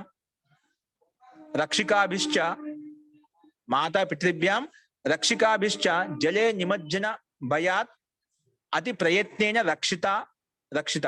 ఆమెకు మాతాపితకు ఈ అమ్మాయికి స్వభావం ఉంది, రాజకుమారికి నీటిలో వెళ్ళిపోయే స్వభావం ఉందని చెప్పి ముందు తెలుసు కాబట్టి రక్షకుల ద్వారా ఇక తల్లిదండ్రుల ద్వారా ఏముంది ఎప్పుడు రక్షించబడేది, అతి ప్రయత్నం ద్వారా ఆయన రక్షించే వాళ్ళు అన్నమాట. వాళ్ళ ఆధీనంలో ఉన్నంతసేపు రక్షిస్తూ ఉండేవాళ్ళు ఎవరిని, ఆ రాజకుమారిని, ఆ సుకుమారిని. అందుకే మాతా పితృభ్యాం రక్షికాభిశ్చ జలే నిమజ్జన భయాత్, జలంలో ఎక్కడ మునిగిపోతుంది, నీటిలో ఎక్కడ మునిగిపోతుంది చెప్పి ఆ నిమజ్జన భయాత్ అతి ప్రయత్న రక్షితాహ. అంటే ఎందుకంటే అక్కడ రక్షించడానికి ఆ ఈత కూడా రాదండి, నీటిలో ఉంటుంది కానీ కప్పలాగా ఆ ఈత కూడా రాదంట. కానీ ఒక చిన్నప్పటి నుంచి బాల్యావస్థ నుంచి నీటిలో ఉండి అలవాటు అయిపోయిందన్నమాట. పోయి నీటిలో ఎక్కువసేపు లోపల కూర్చుండేదంట, అలా కూర్చుంటుండేదన్నమాట. ఆ స్వభావం, ఆ వ్యసనం ఉంది ఆ అమ్మాయికి, ఆ రాజకుమారికి. అందుకే వాళ్ళు ఉన్న నాళ్ళు నీటిలో దగ్గరికి పోకుండా ఏదో సామాన్య నీటిల దగ్గర కూర్చోబెట్టి అలా వాళ్ళు కాపాడుకుంటూ వచ్చారు రక్షకులు ఏదైతే వాళ్ళు తల్లిదండ్రులు ఉన్నవాళ్ళు. ఇప్పుడు ఒక యుక్త వయసు వచ్చింది, పెళ్లి చేయాలి, ఆ సందర్భంలో ఇప్పుడు చెప్తున్నది ఇక్కడ అతి ప్రయత్న రక్షితా పునః తస్య వివాహో యోగ్యేన రాజకుమారిన సహ తన్ మాతా పితృభ్యాం కృత. కానీ తర్వాత ఒక యుక్త వయసు వచ్చిన తర్వాత ఆ రాజకుమారికి తస్యాహ వివాహో, ఆమె యొక్క వివాహము యోగ్యైన రాజకుమారిని సహా, యోగ్యమైన రాజకుమారి చోట వివాహం చేసేదన్నమాట. తన మాతా పితృభ్యాం కృత, ఆ తల్లిదండ్రులు ఆ రాజకుమారికి ఆ యోగ్యమైన రాజకుమారి వివాహం చేశారు. చేసినప్పుడు ఆ విషయం చెప్పాలి కదా, మా రాజకుమారికి ఇలాంటి ఒక వ్యసనం ఉందండి, నీటిలో వెళ్ళిపోయే వ్యసనం ఉంది, అందులో ఈత కూడా రాదు, కానీ జాగ్రత్తగా చూసుకుని ఆయన ఈ అమ్మాయిని అని చెప్పి వివాహం అయిన తర్వాత తల్లిదండ్రులు ఆ రాజకుమారికి చెప్పాడు అన్నమాట. అదే విషయం చెప్తున్నాడు, అదే విషయం ఇక్కడ చెప్తున్నారు. తస్యాశ్చ జలే నిమజ్జన వ్యసనం జ్ఞాపితం, ఆమెకు జలంలో ఎక్కువసేపు ఉండటానికి ఒక వ్యసనం ఉంది, ఒక దోషం ఉంది, అది జ్ఞాపితం అంటే తెలియజేసేది అన్నమాట. ఎవరికి, ఆ రాజకుమారికి. జలాద్ భయాచ్చ సూచితో, అంటే జల భయం చేత ముందే సూచించదన్నమాట. మళ్ళీ రేపొద్దున ఈ విషయం చెప్పకపోయినా కొన్ని రాజకుమార్ పట్టించుకుంటే ఈ అమ్మాయి స్వభావం నువ్వు చెప్పకుండా ఆటోమేటిక్ స్వభావం ఎవరికైతే ఉంటుందో ఆటోమేటిక్ వెళ్ళిపోతుంది అన్నమాట. ఇప్పుడు ఈ అమ్మాయికి స్వభావం తెలిసిన తర్వాత ఆ స్వభావ కారణంగా ఆటోమేటిక్ ఎక్కడ జలం కనిపించిందో, సముద్రం కనిపించి, చిన్న తాలాబ్ చెరువులు కనిపించి అక్కడ వెళ్ళిపోయి కూర్చుంటుంది అన్నమాట. కానీ ఆమె యొక్క స్వభావం కాబట్టి మనం ఆపలేం. ఇప్పుడు వాళ్ళని ఎవరు ఆపాలి, ఎవరైతే పక్కన వాళ్ళు ఉన్నారో వాళ్ళు ఆపాలి. అక్కడ గృహస్థుల్లో అమ్మ నాన్న దగ్గర నుంచి రాజకుమారులు వాళ్ళు ఆపారు అనమాట, రక్షకులు ఆపారు. ఇక్కడ భర్త దాయత్వం కాబట్టి భర్తకు ముందే ఆ విషయం తెలియజేస్తున్నారు ఇక్కడ. జల భయాచ్చ సూచితో రాజకుమారో యదేశ క్వచిత్ జలే నా ప్రవేశ్య, ఈమె ఎప్పుడు కూడా జలంలోకి వెళ్ళకుండా కాపాడండి, చూసుకుంటూ ఉండండి. జలే నా ప్రవేశయ, ఎప్పుడు ప్రవేశించకుండా చూసుకోండి. జలే నా ప్రవేశ్య సాచ రాజకుమార తద్విషయే కృత నియమో జాత. సరే, ఇప్పుడు ఈ విషయం చెప్పారు కదా, వివాహం అయిన తర్వాత ఈ రాజకుమారికి ఒక వ్యసనం ఉంది, నీటిలో వెళ్లకుండా చూసుకుంటున్నానా, ఆ నీటిలోకి ప్రవేశింపజేయొద్దు అంటే ఇంకా అప్పటి నుంచి ఒక వ్రతం అయిపోయినాడు, ఖచ్చితంగా ఈమెను కాపాడుకుంటున్నాడు, ముందే చెప్పారు కాబట్టి. మంచి యోగ్యమైన రాజకుమారుడు, ఆయన యోగ్యమైన అందమైన సుందరి రాజకుమారి కూడా. సో ఈ విషయం ముందే రాజుకు చెప్పేదన్నమాట. అన్ని నియమాలు, అన్ని గుణాలు బాగా ఉన్నాయి, ఆ ఒక్క వ్యసనం ఆమెకు ఉంది, రాజకుమారికి ఉందన్నమాట. కాబట్టి ఆ రాజుకు చెప్తే అప్పటి నుంచి రాజు ఒక నియమం తీసుకునే, ఒక వ్రతం తీసుకునేవాట, ఆయన కాపాడగాలి, నీళ్ళ దగ్గర పంపించకూడదు. ఒక వ్రతమే కదా ఉండన్నాళ్ళు, ఆ వ్రత సంకల్పానుసారంగా చూస్తూ ఉండాలన్నమాట. కాబట్టి సాచ రాజకుమార తద్విషయే కృత నియమ జాత, ఆ విషయంలో నియమం తీసుకునే, సంకల్పం తీసుకునే, వ్రతం తీసుకునేవాట. పునః కదాచిత్ క్వచిత్ మృగయార్థం సహా తాం నీతవాన్. సరే, ఆ నియమం తీసుకుని రాజు ఎక్కడైతే ఉంటాడో, రాజకుమారి ఎక్కడ ఉందో అక్కడ వాళ్ళ ఊరికి వెళ్ళిపోయారు. వెళ్ళిపోయిన తర్వాత ఆయన ఒకసారి రాజుల యొక్క అలవాటు కదా వేటాడడం, అడవుల్లోకి వెళ్ళి వేటాడుతూ ఉంటాడు, జింకలు వేటాడుతూ ఉంటుందట. అలాగా అడవికి వెళ్తుంటే ఈమెను కూడా ఆ వేటకు తీసుకెళ్ళాడు, రాజకుమారిని, ఈ సుకుమారిని కూడా ఆ రాజకుమారుడు వేటకు తీసుకెళ్ళాడంట. అది చెప్తున్నా ఇక్కడ. కదాచిత్ పునః నియమం తీసుకున్న తర్వాత కదాచిత్ ఎప్పుడో ఒకసారి క్వచిత్ మృగయార్థం అంటే జింక కోసము తాం నీతవాన్ వెంట తీసుకెళ్ళాడంట, ఆ రాజకుమారి వెంట తీసుకెళ్ళాడు. తాం నీతవాన్ తత్ర చ సా బహు భ్రమణ శ్రాంతియ గ్రీష్మ తాప గ్రీష్మ తాపసం అసోఢ్వ వ్యాకులౌ వ్యాకులీభూత్వ రాజకుమారః జలపానాయ జల స్నానాయ చ జలాశయం పృష్ఠవతి. అప్పుడు ఈమె చాలా అప్పుడు అడవిలో తిరుగుతుంది, వేటాడుతున్న రాజు, ఆ రాజు వెంట తిరుగుతూ ఉన్నమాట. అడవిలో బహుభ్రమణ్ అంటే చాలా భ్రమణం చేస్తూ శ్రాంత బాగా అలసిపోయారన్నమాట. ఇంకా పైన ఎండాకాలం యొక్క వేడి తాపం అనేది బాగా భయంకరంగా ఉంది. గ్రీష్మ తాపసం అసోడ్వ, ఆ ఎండలు వేడి ఎక్కువగా ఉండటం వల్ల ఆ యొక్క తాపాన్ని సహించలేకపోయి వ్యాకులి అంటే చాలా వ్యాకులంగా ఉంది ఆ రాజకుమారి. అందుకే వ్యాకులి భూత్వ రాజకుమారి చెప్పిందన్నమాట. జలపానాయ జల స్నానాయచ, నాకు నీళ్లు దాహం అవుతున్నాయి, ఇంకా నేను స్నానం చేయాలి, చాలా నేను ఉండలేకపోతున్నా, ఇదంతా బాగా ఎండకు వేడెక్కిపోయి చాలా బేచైనిగా ఉంది, వ్యాకులంగా ఉంది. జలపానాయ జల స్నానాయచ, ఇంకా స్నానం చేయాలి, నీళ్ళు తాగాలి. జలాశయం పృష్ఠవతి, జలాశయం ఎక్కడ ఉందో చెప్పు, జలాశయం ఎక్కడ ఉందో చెప్పు అని చెప్పి ఆ రాజకుమారికి చెప్పిందన్నమాట. ఆ రాజకుమారి సాచ సద్య వెంటనే తత్ర వేగేన ప్రవిశ్య నిమజ్జ.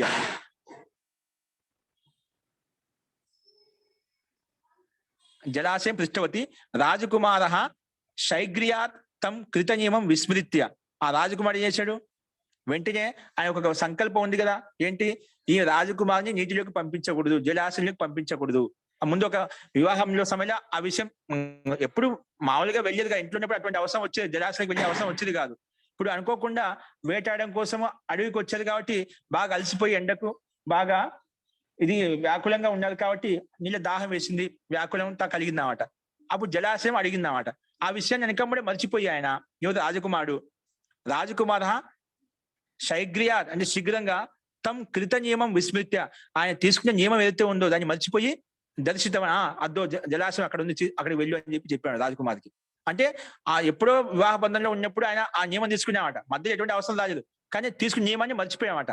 అక్కడ ఉంది జలాశయం, అక్కడికి వెళ్ళి అని చెప్పామట. వెంటనే ఆమె ఏమైపోయింది, జలాశయం చూపించగా అందుకు వ్యాకులిగా ఉంది కదా, దాహంతో ఉంది, బాగా ఆ వేట బాగా అలసిపోయింది కాబట్టి స్నానం చేయాలని, కొంచెం ఫ్రెష్ అప్ కావాలని చెప్పి ఆమె కూడా వ్యాకులతో ఉందన్నమాట. కానీ జలాశయం చూపించగానే ఆ నియమాన్ని మర్చిపోయి వెంటనే అక్కడికి వెళ్ళిపోయింది అనమాట. ఆ మహారాజా అక్కడ చూపించి అక్కడ జలాశయం ఉందని వెళ్ళిపోని చెప్పాడు అనమాట. కానీ ఈమెకి ఈ స్వభావం ఉంది కదా అని చెప్పి ఆ విషయాన్ని మర్చిపోయామట. ఆమె స్వాభావిక నీళ్ళు చూడగానే ఆటోమేటిక్ వెళ్ళిపోతుంది కదా, స్వభావ కారణంగా ఆమె వెళ్ళిపోయింది అనమాట. అంటే నియమం గుర్తుంటేనా ఆ రాజు కూడా ఆమెతో వెళ్ళిపోయేవాడు అనమాట. వెళ్ళిపోయి ఆయన సురక్షితంగా తీసుకొచ్చేవాడు.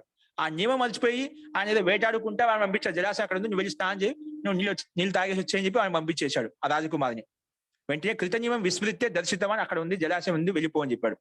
మహాంతం జలాశయం సాచ సద్య తత్ర వేగేన ప్రవిశ్య నిమజ్జ.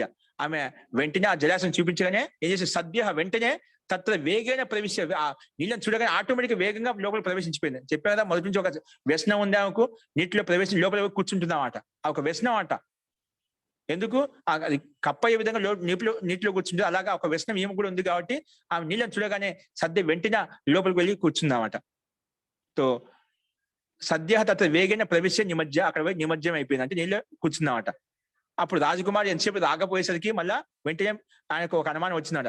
రాజకుమారశ్చ చిరం అన్విష్య తాం నా లభే. ఇప్పుడు ఎందుకప్పుడు ఇంత రాజకుమారి ఎంతసేపు వెళ్ళింది, జలాశయం ఇంకా రాలేదని చెప్పి అన్వేషిస్తున్నామట. తర్వాత ఆ నియమం గుర్తుకొచ్చింది, ఏంటి, ఈమెకు వ్యసనం ఉందిగా, నీళ్ళు వెళ్ళిపోయే వ్యసనం, నీళ్ళు కూర్చునే వ్యసనం. అప్పుడు ఈ రాజకుమారి యొక్క తల్లిదండ్రులు నాకు చెప్పారు, ఆ నియమాన్ని నేను మర్చిపోయాను అని చెప్పి అప్పుడు బాధపడతామట. రాజకుమార చిరం అన్వేష, చాలాసేపు అన్వేష బాగా వెతికాడు ఎక్కడ ఉందో చెప్పి. ఆమె లోపల జలాశయంలో నిమజ్జనం అయిపోయిందన్నమాట. చెప్పాం కదా ఆమెకు ఈత కూడా అని చెప్పి ఆ లోపల వెళ్ళి మునిగిపోయింది అన్నమాట, చనిపోయింది మొత్తం ఇంకేదైనా కానీ. రాజకుమారశ్చ చిరం అన్విష్య తాం నాలేబి, పొందలేకపోయాడు. పునశ్చ సోపి గహనే శోక సాగరే నిమజ్జ, అప్పుడు భయంకర దుఃఖ సాగరే అతడు మునిగిపోయాడు అన్నమాట. ఎందుకు ఇది అంటే ముఖ్యంగా తదు విస్మరణే అపి భేకివత్, మన నియమాలను మన వ్రతాలను మర్చిపోవడం వల్ల ఎటువంటి స్థితి కలుగుతుంది, ఎటువంటి అనిష్టం కలుగుతుందో చూపించడం కోసం దృష్టాంతం అండి. చూడండి ఆ నియమాన్ని మళ్ళీ అన్ని గుణవతి రాజకుమార్ అన్ని లక్షణాలు ఉన్నాయన్నమాట, అన్ని రకమైన మంచి మంచి గుణాలు ఉన్నాయన్నమాట. ఆ వ్రత నియమాన్ని మర్చిపోవడం వలన ఆ రాజు వెంట పోయింటే సమస్య వచ్చేది కాదు.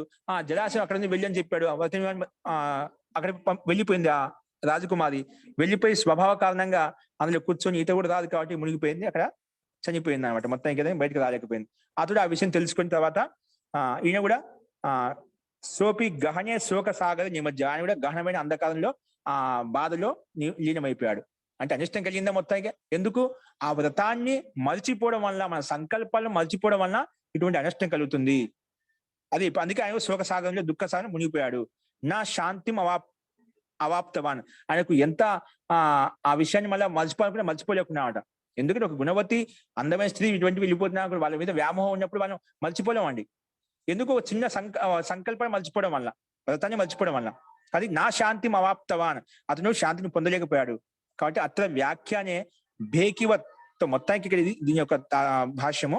తో అలాగా వ్రత నియమాన్ని మర్చిపోవడం వల్ల ఏ విధంగా అయితే రాజు అనిష్టాన్ని పొందగలిగాడో, అక్కడ కావాల్సిన వాళ్ళని పోగొట్టున్నాడో, అలాగే ఎవరైతే ముముక్షు వ్యక్తి, వివేకి వ్యక్తి అవుతున్నదో వాటి నియమాన్ని మర్చిపోయినా కూడా ఏమవుతుంది? అలాంటి అనిష్టం వస్తుంది. అందుకే చాలా మంది మనలో మన కర్తవ్యాలను, మన విషయాలను మనం మర్చిపోతాం, కానీ తప్పులు చేసి పెడతాం, అనిష్టం చేస్తూ ఉంటాం, బాధపడుతూ ఉంటాం. అందుకే జీవితాన్ని దుఃఖపడుతుంటాం. పొరపాటున ఒక చిన్న తప్పు చేసినా జీవితాంతం బాధపడాల్సి వస్తున్నది.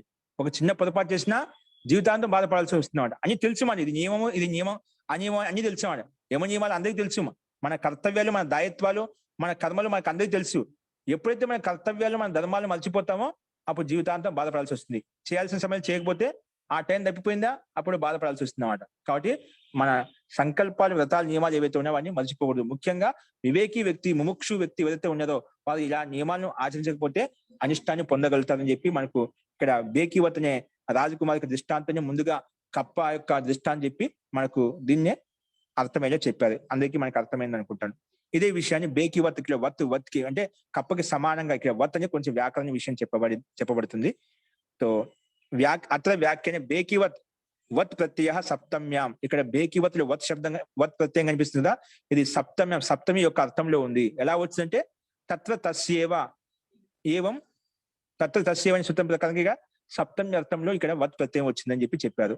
ఏవం యహ కశ్చిత్ వివేకి, ఇక్కడ కూడా ఎవరైతే వివేకవంతుడు ఉన్నారో, యహ కశ్చిత్ వివేకి లేదా ముముక్షు స్వకృత నియమం, ఎవరైతే స్వయంగా ఒక ఆయన జీవితంలో సంకల్పం నియమం తీసుకునేదో, స్వకృత నియమం విస్మరిస్తారో, సో అవశ్యం అతడు అవశ్యం శోక సాగరే నిపతేత్, అతడు శోక సాగంలో నిమజ్జుడైపోతాడు. ఏ విధంగా అయితే ఆ రాజకుమారుని పోగొట్టుకొని ఆ శోక సాగంలో నిమజ్జుడయ్యాడు, అలాగే ఒక వివేకి వ్యక్తి, ముముక్షు వ్యక్తి స్వయం జీవితంలో సంకల్ప ముక్తి కోసం ప్రయత్నం చేయాలని చెప్పి ఎవరైతే సంకల్పం తీసుకుని ఆ వ్రతాన్ని ఆచరిస్తున్నారో ఆ వ్రతం ఒకటి మర్చిపోతే ఎలా ఉంటుంది?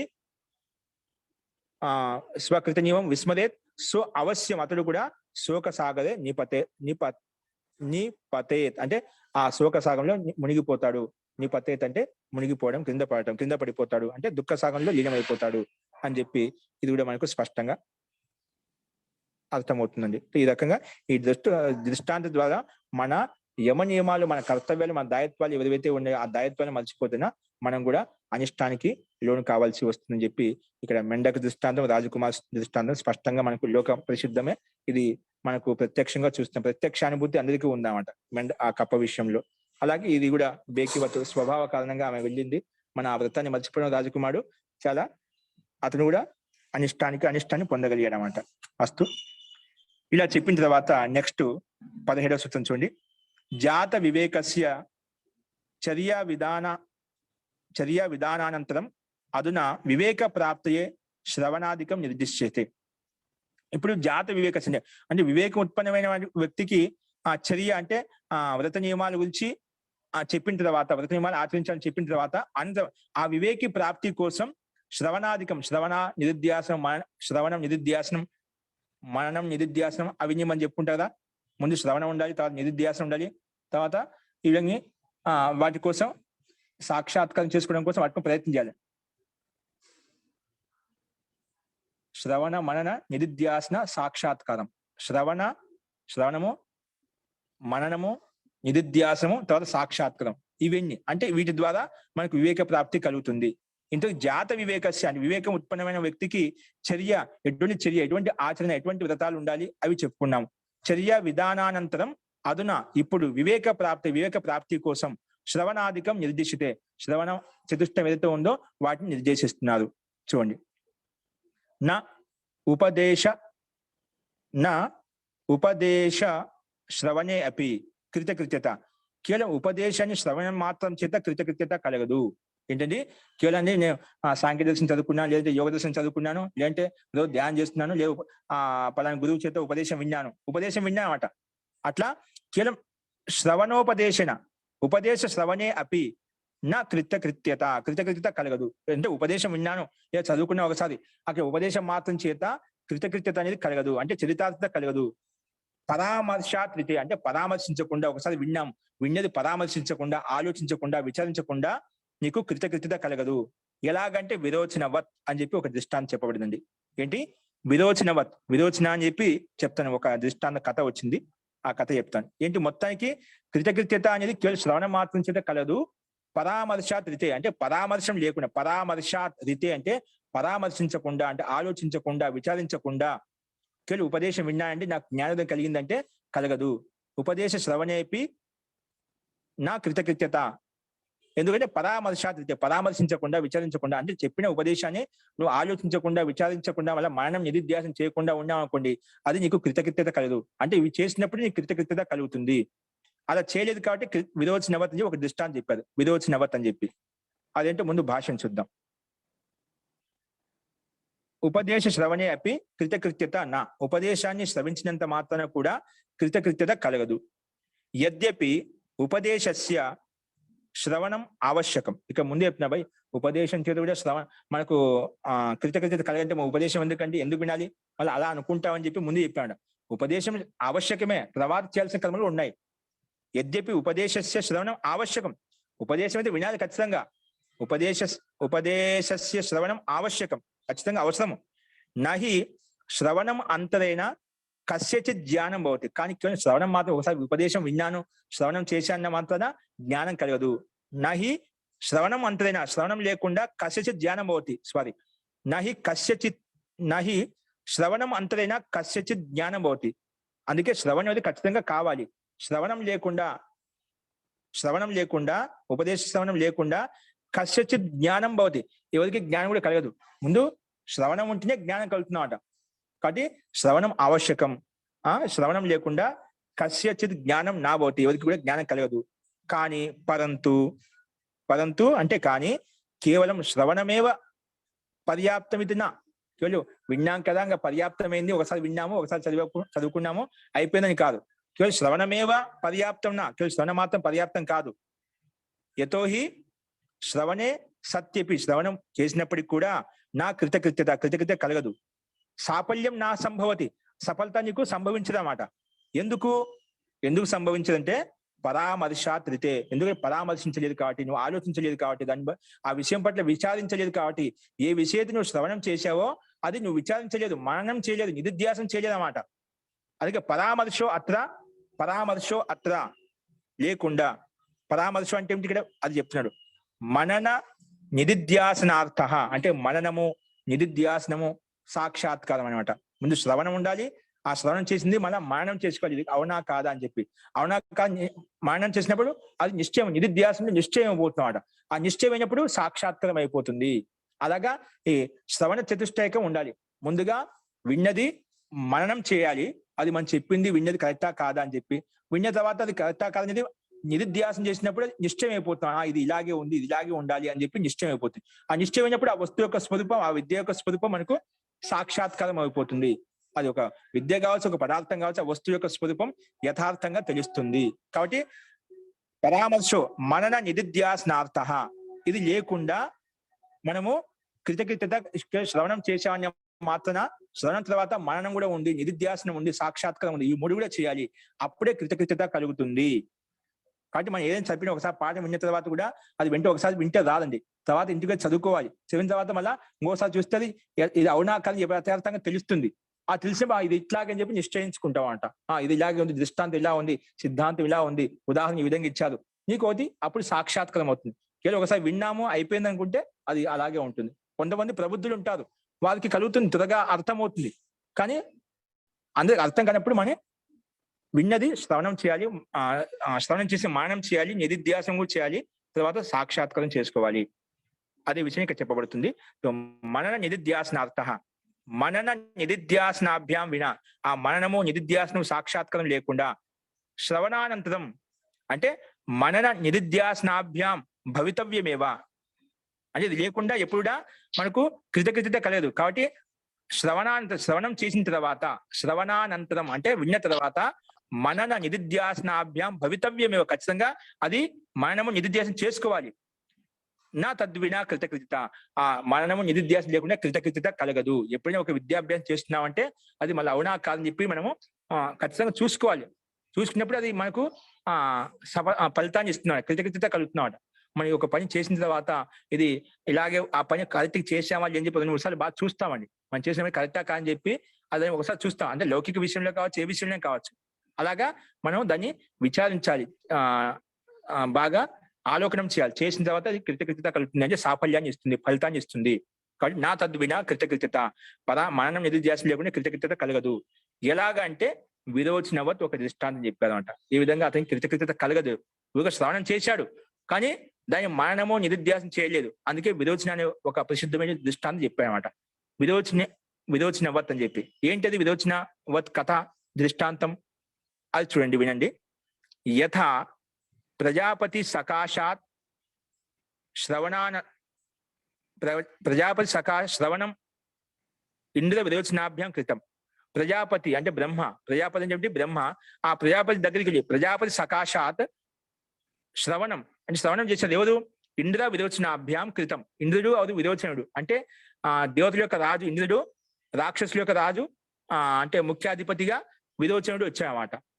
అంటే దేవతల యొక్క ప్రతినిధిగా ఇంద్రుడు వచ్చాడు, అలాగే రాక్షసుల యొక్క ప్రతినిధిగా విరోచనుడు వచ్చాడన్నమాట. సో ఇంద్ర విరోచనాభ్యం కృతం ఏంటి? శ్రవణం విన్నదన్నమాట. పరంతు విరోచనేన శ్రవణానంతరం విరోచనుడి ద్వారా శ్రవణానంతరం అంటే ప్రజాపతి బ్రహ్మ ఉపదేశించిన తర్వాత మనన నిధిధ్యాసనే నా కృతే, అంటే మనము నిధిధ్యాసం చేయలేదంట. తస్మాత్ తస్య కృతకృత్యత నా జాత, అందుకే అతనికి కృతకృత్యత కలగలేదు. అంటే ఇంద్రుడికి కృతకృత్యత కలిగింది. ఎందుకు?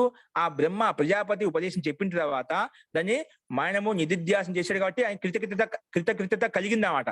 కానీ విరోచనుడు ఆ బ్రహ్మ ఆ ప్రజాపతి ఉపదేశం చెప్పిన తర్వాత అది మనము నిధిధ్యాసం చేయలేదు, అందుకే కృతకృత్యత కలగలేదు, అంటే ముక్తి కలగలేదు, మోక్షం కలగలేదు. ఇది ఒక దృష్టాంతం. ఈ దృష్టాంతం ఎక్కడ చెప్పంటే ఇది శ్వేతాస్పత్ర ఉపనిషత్తులు చెప్పబడింది అనుకుంటాను. సో ఈ కథ ఒక కథ ఏంటంటే మీరు వినే ఉండొచ్చు. కథ ఏంటంటే ఇట్లా ప్రజాపతి అంటే బ్రహ్మ ఒక ఘోషణ చేశాడండి. ఏం ఘోషణ చేశాడు? ఎవరైతే ముక్తిని ఎవరైతే ఆత్మను పొందగలుగుతారో, అంటే ఎవరైతే ఆత్మ సాక్షాత్కారం చేసుకోగలుగుతారో, ఆత్మని తెలుసుకోగలుగుతారో, అంటే ఆత్మదర్శనం కలిగిన వ్యక్తికి, ఆత్మ సాక్షాత్కారం ఆత్మ విషయంలో తెలుసుకునే వ్యక్తికి సకల మనోకామన పూర్తి అయిపోతాయి. సుఖంగా సంతోషంగా ఆనందంగా ఉండగలుగుతాడు, ఈ ప్రపంచంలో ఉండే సుఖాన్నిటి వైభవంగా అనుభవించగలుగుతాడు అని ఒక ఘోషణ చేశామట. ఎవరైతే బ్రహ్మవేత్త అంటే ఆత్మవేత్త ఎవరైతే ఉన్నదో, ఆత్మను తెలుసుకుంటారో వారికి అన్ని కోరికలు సిద్ధిస్తాయి. అన్ని అంటే స్వేచ్ఛాచరంగా సంకల్ప మాత్రం చేత అన్ని సిద్ధిస్తామట. అంటే సకల భోగాలు, సాంసారిక విషయ వాసనలు ఏవైతే ఉన్నాయో అంటే అన్ని కూడా నీకు ఈ సంసారంలో కావాల్సిన సకల భోగాలు అన్ని సిద్ధిస్తాయి. ఎవరికి? ఆత్మవేత్తకి, ఎవరైతే ఆత్మను తెలుసుకుంటారని ఒక ఘోషణ ఇచ్చామట. ఆ విషయం మనం వినగానే అందరూ ఈ అప్పట్లో దేవతలు రాక్షసులు ఉండేవాళ్ళు కాబట్టి అందరికి ఘోషణ చెప్పామట. వీళ్ళంతా ప్రజాపతి యొక్క సంతానం కాబట్టి వాళ్ళంతా సరే మనం ఆత్మదర్శనం చేసుకోవాలి, మనం సుఖంగా సంతోషంగా సకల భోగ భాగ్యాన్ని అనుభవించాలి అంటే మనం ఆ ప్రజాపతి దగ్గరికి వెళ్ళాలని చెప్పి ఆ బ్రహ్మ విద్యను నేర్చుకోవాలి, అంటే ఆత్మ విద్యను నేర్చుకోవాలి, ఆత్మను తెలుసుకోవాలని చెప్పి వీళ్ళు ఒక పద్ధతి ప్రకారంగా రాక్షసుల యొక్క ప్రతినిధిగా విరోచనుడు వస్తాడు. అందరు నేర్చుకోలేం కదా, నువ్వు వెళ్ళి నువ్వు నేర్చుకుని మాకు చెప్పు. అలాగే ఇంద్రులకు దేవతలకు ప్రతినిధిగా ఇంద్రుని ప్రతినిధిగా పెట్టేసి ఆ ఇంద్రుని పంపించేస్తామట. ఈ రకంగా దేవతల వైపు నుంచి ఇంద్రుడు వస్తాడు, రాక్షసుల వైపు నుంచి విరోచనుడు వస్తామట. ఎవరికి? ప్రజాపతి దగ్గరికి ఆత్మ విద్యను నేర్చుకోవడానికి, ఆత్మను తెలుసుకోవడం కోసము. ఎందుకు? వీళ్ళ లక్ష్యం ఏంటి? సకల మనోకామనలు పూర్తి చేసుకోవడం కోసము ఆ ప్రజాపతి ఘోషణ చేసేదా సకల మనోకామనలు పూర్తి కావాలి అంటే ఆత్మవేత్తను తెలుసుకోవాలి అని చెప్పామట. అందుకోసమే ఇద్దరు వచ్చారు. ఎవరు? ఇక్కడ నుంచి ఇంద్రుడు వచ్చాడు, అలాగే విరోచనుడు ప్రజాపతి దగ్గరికి వచ్చారన్నమాట. వచ్చినప్పుడు రాగానే ఆయన ఏం చేశాడు? హే బ్రహ్మన్, నాకు ఆ ఆత్మ విద్యను నేర్పించండి అని చెప్పి సమిత్పాని అయిపోయి అంటే సమిధలు తీసుకొని ఆ గురువు దగ్గరికి వచ్చాడు. గురువు గారు మాకు బ్రహ్మ ఆత్మ విద్య నేర్పించి ఆత్మ యొక్క రహస్యాన్ని చెప్పండి, ఆత్మ అంటే ఎలా ఉంటుంది, ఆత్మదర్శనం ఎలా కలుగుతుంది అని చెప్తే, చెప్తాను కానీ మీరు వెళ్ళి 32 సంవత్సరాలు బ్రహ్మచర్యం పాటించండి. అది కూడా ఈ 32 సంవత్సరాలు బ్రహ్మచర్యం పాటించిన తర్వాత అది కూడా నేను తెలిస్తే చెప్తాను. అది కూడా ఆ టైంకి నాకు తెలిస్తే చెప్తాను ఎలా ఉంటుందో పరిస్థితి. కాబట్టి ముందుగా మీ ఇద్దరు 32 సంవత్సరాల వరకు బ్రహ్మచర్యం పాటించండి అని చెప్పేసామట. అప్పుడు పోయినట్టే బ్రహ్మోపదేశం, ఆత్మోపదేశం చెప్పలేదన్నమాట. సరే, ప్రజాపతి కదా, బ్రహ్మ అందరికీ బ్రహ్మ కాబట్టి చెప్పిన మాట వినాలని చెప్పి వాళ్ళిద్దరు 32 సంవత్సరాలకు బ్రహ్మచర్యం పాటిస్తూ అక్కడ ఏదో కొన్ని క్రియాకలాపాలు ఏ విధంగా ఉండాలని చెప్పారో అలాగే ఉంటూ అక్కడే సేవ చేసుకుంటూ అక్కడే బ్రహ్మచర్యం పాటిస్తూ అక్కడే ఉండిపోయారు. ఎవరు? విరోచనుడు, ఇంద్రుడు. 32 సంవత్సరాలు అయిపోయిన తర్వాత మళ్ళీ ప్రజాపతి దగ్గరికి వచ్చారు. హే గురువర్య, నాకు ఆత్మోపదేశం చేయండి అని చెప్తే ఏం చెప్తా అంటే, మీ కంటిలో కనిపిస్తుంది కదా ఆత్మస్వరూపం అంటే ప్రతిబింబం, అదే ఆత్మ. ఏంటి? ఇప్పుడు మనం ఒకరికొకళ్ళలో ఒకరు చూసుకున్నాం అంటే మన ప్రతిబింబం వాళ్ళ ప్రతిబింబం మనకు కనిపిస్తుందండి.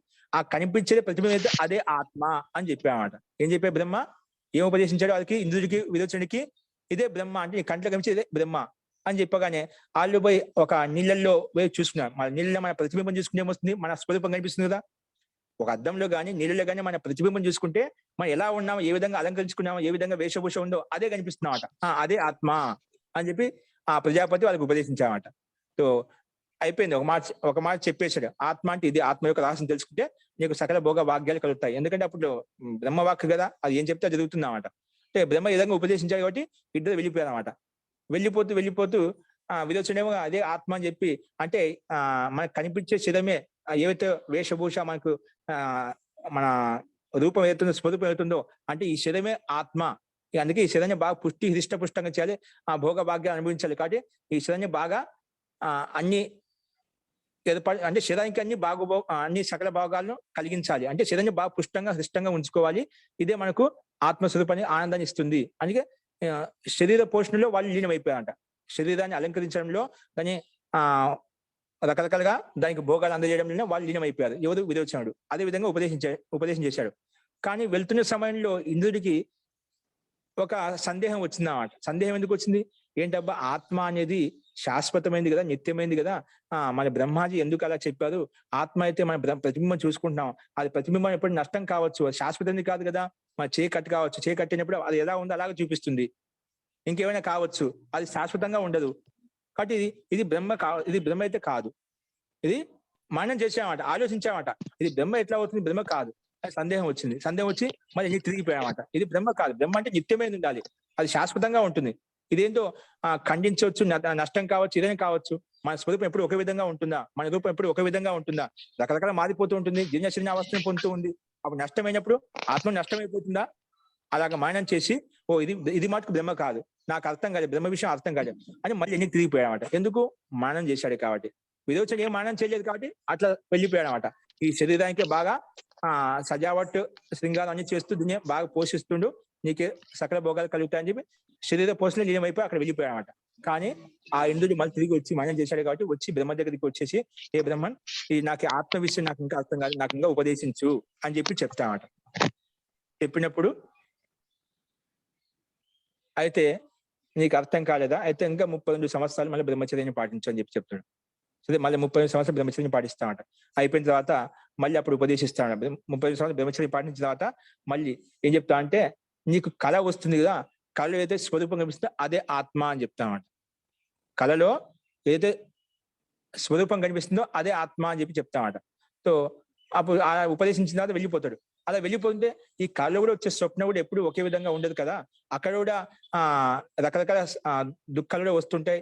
అంటే దాంట్లో కూడా మృత్యు, జన్మ అటువంటివి కళలు కూడా వస్తూ ఉంటాయి అన్నమాట. అంటే ఎప్పుడు శాశ్వతం ఒకే రకమైన స్వప్నం ఉండదు, ఒకే రకమైన స్వరూపం ఉండదు. అక్కడ కూడా కళ కూడా నిత్యం కాదు, శాశ్వతం కాదు, అది కూడా భిన్నంగా ఉంటుంది.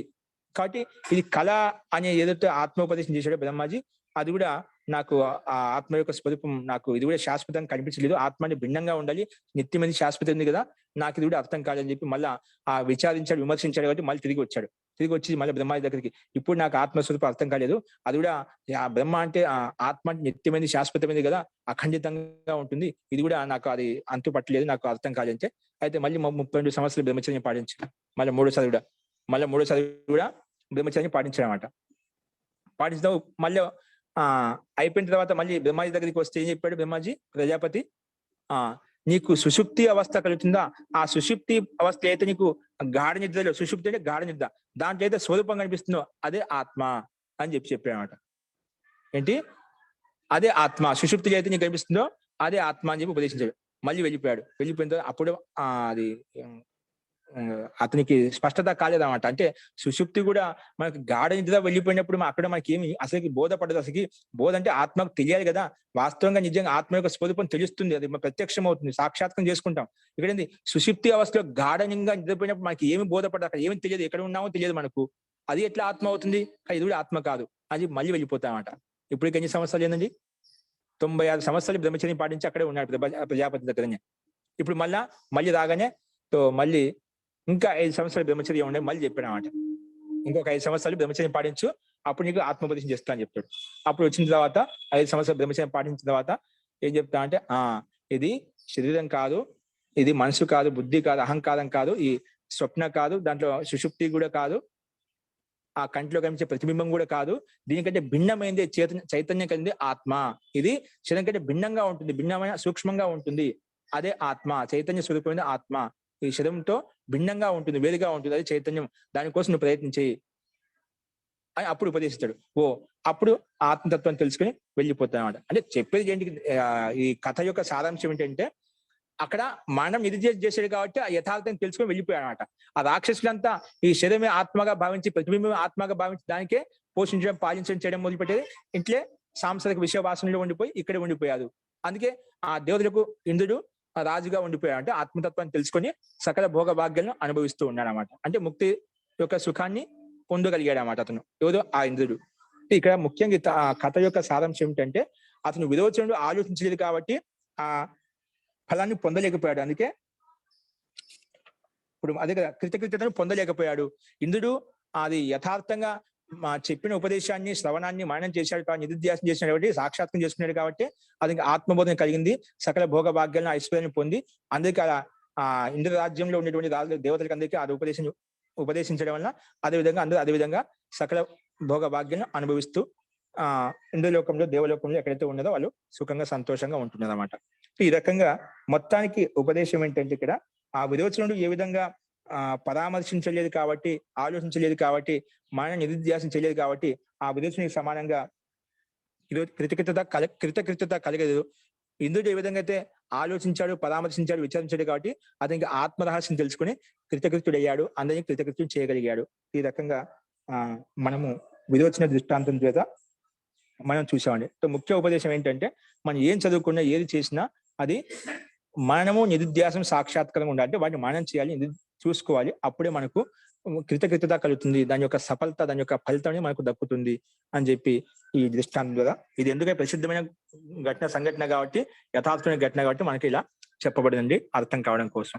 ఈ రకంగా విరోచన దృష్టాంతం చేత మనకి ఏం తెలిసిందంటే, మనం కూడా ఏదైతే మనం వివేకాన్ని పొందామో ఆ వివేకం స్థిరంగా ఉంచుకోవాలి. వివేక ప్రాప్తియే శ్రవణాధికం నిర్దిష్టతే. శ్రవణ మాత్రం చేత మనకు జ్ఞానం కలగదు. దాన్ని మనము నిరుధ్యాసనము సాక్షాత్కారం చేసుకున్నప్పుడు, యథార్థంగా తెలుసుకున్నప్పుడే మనకు ఆ వివేకం స్థిరంగా ఉంటుంది. అప్పుడే మనం ముక్తిని పొందగలుగుతాము అని చెప్పి మనం ఇంతవరకు చూసామండి. అస్తు. ఈ రకంగా ఈరోజు పాఠాన్ని మనం చెప్పుకున్నామండి. అస్తు. ఇందులో ఎవరికైనా సందేహాలు ఉన్నాయి?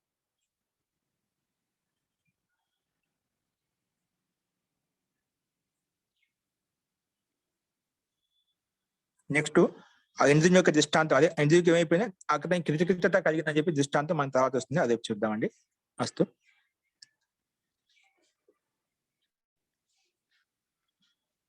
ఓకే అండి. అయితే మంత్రపాఠ.